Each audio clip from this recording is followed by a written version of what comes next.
究竟一般普通人係唔係可以學識點樣判斷對方有冇心理障礙、心理疾病嘅呢？網上有好多嘅診斷工具，大家可以點樣正確運用呢？係唔係想幫你身邊嘅朋友親人呢？如果你想知道嘅話，先聽一下我嘅故事。嚟緊我會分享我其中一個個案，我會根據 DSM 解釋點樣診斷心理障礙，同埋點樣可以用一般人嘅角度都識得去做初步嘅診斷。H 小姐係我嘅個案嘅，多謝 H 小姐提供嘅資料啦。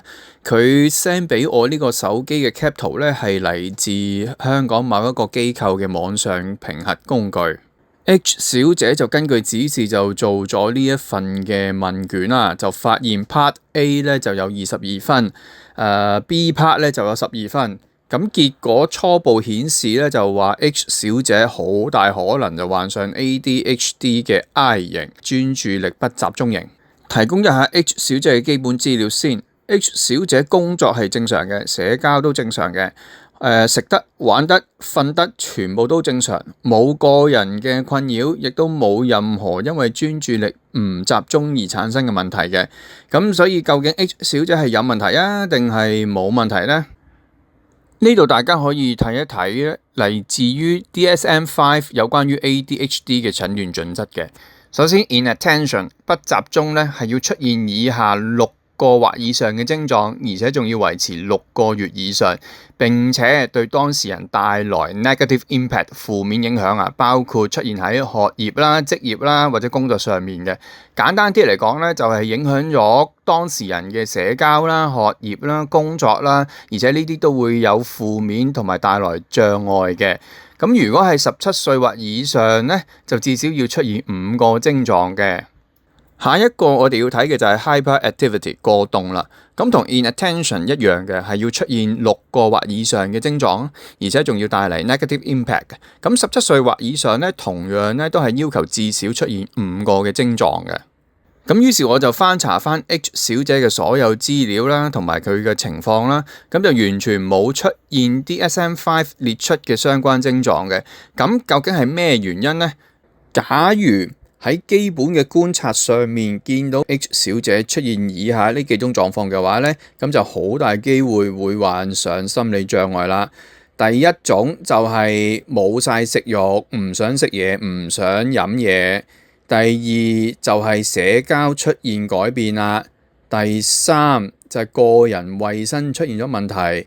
第四最後一個就係出現咗好嚴重嘅個人困擾情況。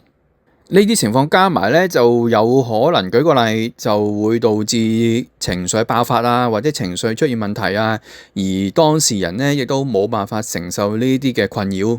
咁好明顯咧 ，H 小姐咧就完全冇出現呢啲情況嘅。所以咧，我哋又翻嚟啦，使用正確嘅網上工具作為一種快捷嘅診斷工具嘅話咧，係真係方便嘅。不過，如果單單依照 DSM-5 或者網上工具嘅結果咧，就100%相信呢個診斷嘅話咧，就絕對唔建議啦。切記都要諮詢有相關診斷心理障礙經驗嘅人士啦。咁而且盡可能問多幾個，睇睇當中有啲乜嘢一樣嘅診斷同埋唔一樣嘅診斷啦。咁就保障翻自己嘅權益。其實自古以嚟咧係冇 DSM 嘅精神病或者心理疾病嘅分類方法嘅，係當精神病同埋心理疾病嘅個案越嚟越多嘅時候咧，亦都隨住醫學探討腦神經疾病嘅開始，眾多前輩們係希望後輩可以用一個比較容易嘅方式去學習同埋掌握精神疾病，亦都希望喺臨床上面更加容易將呢啲症狀同埋病因去歸類，所以先至會出現呢啲分類整理嘅內容。